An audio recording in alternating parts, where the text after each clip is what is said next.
वो अब आया हुआ है।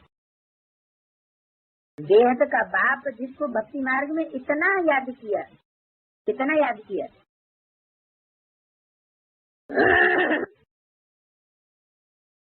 इतना माना कितना।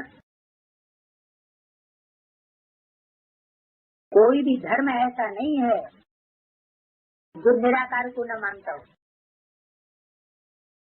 निराकार गॉड को तो सब मानते हैं। उसका निराकारी रूप भारत में भी माना जाता है, शिवलिंग। जरूर निराकार पार्टधारी रहा होगा। निराकार का मतलब सिर्फ बिंदु नहीं होता है। निराकार का मतलब है निराकारी स्टेज। निराकारी माना निसंकल्प स्टेज। ऐसे नहीं कि शरीर ही नहीं, शरीर ही नहीं हो फिर निराकारी और साकारी और आकारी, ये बात लागू कैसे होगी। जैसे हम बच्चों को अव्यक्त बाप दादा ने डायरेक्शन दिया कि साकारी, निराकारी और आकारी 3 स्टेजेस की प्रैक्टिस करनी। अभी अभी साकारी, अभी अभी निराकारी, अभी अभी आकारी। तो साकारी का मतलब तो सब जानते हैं कि देह भानी की स्टेज है साकारी स्टेज, और मनन चिंतन मंथन की स्टेज है आकारी स्टेज, जिसमें ये देह भूल जाए। और निसंकल्प स्टेज बिल्कुल बिंदु स्वरूप।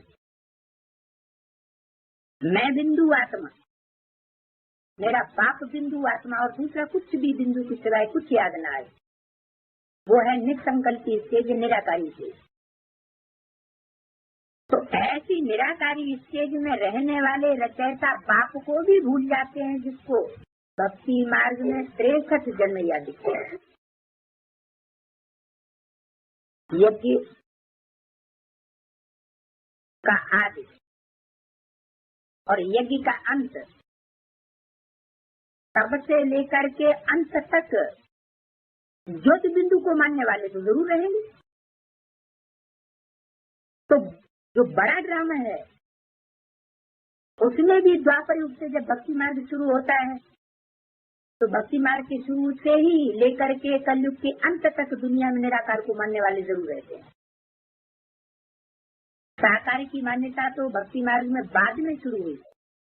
पहले तो शिवलिंग की स्थापना होती है।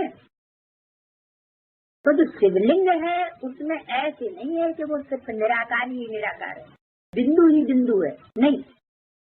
शिवलिंग का अर्थ ही है कि उसमें नाक, आंख, कान, हाथ, पांव वगैरह कर्मेंद्रियां नहीं दिखाई गई।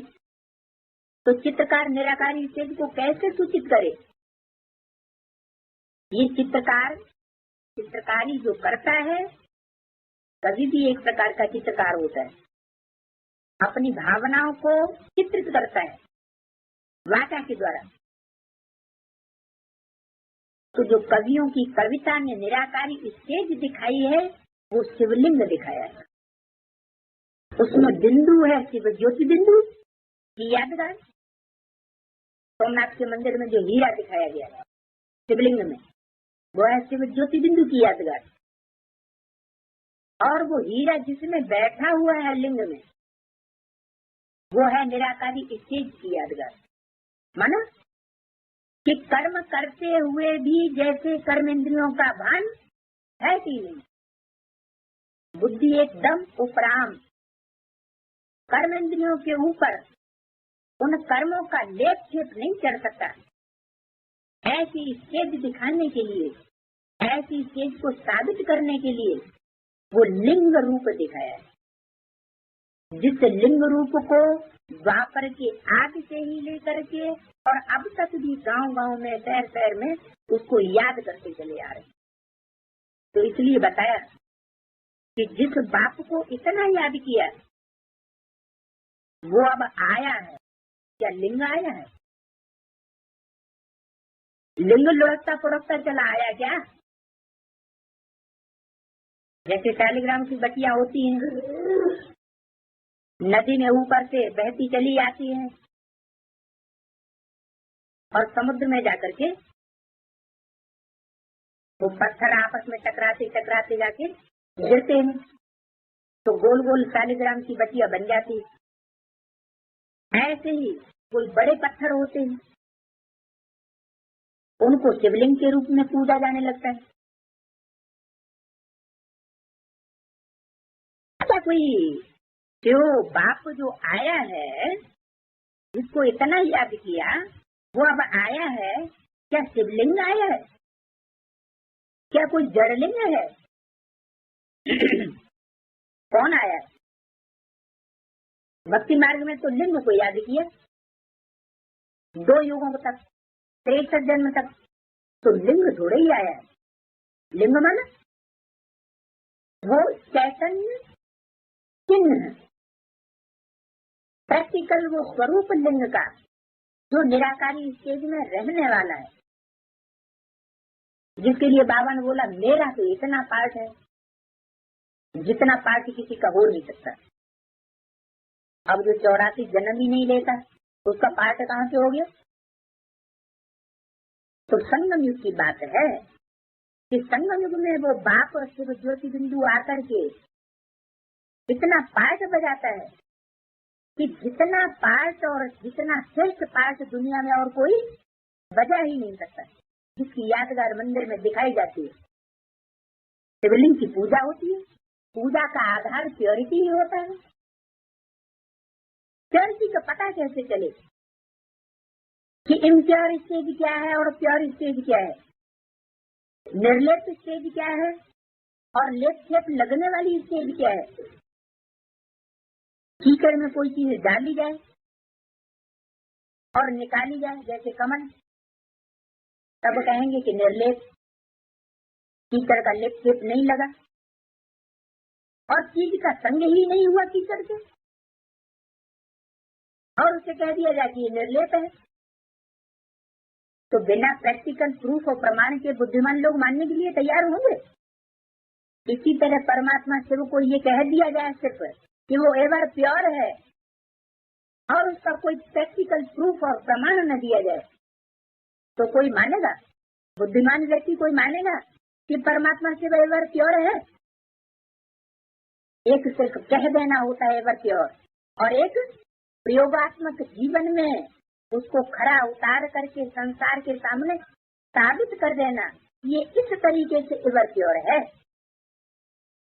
वो साधु सन्यासी से सिर्फ कह देते हैं हमारी आत्मा निर्लेप है। अगर निर्लेप होती तो तुम घरगस्ती की कीचड़ को छोड़ करके भागते क्यों? फिर तो तुम्हें भागने की दरकार नहीं। तो सबसे बड़ा गृहस्थी जीवन है परमात्मा शिव का, जो ऐसा परमात्मा पार्ट बजाता है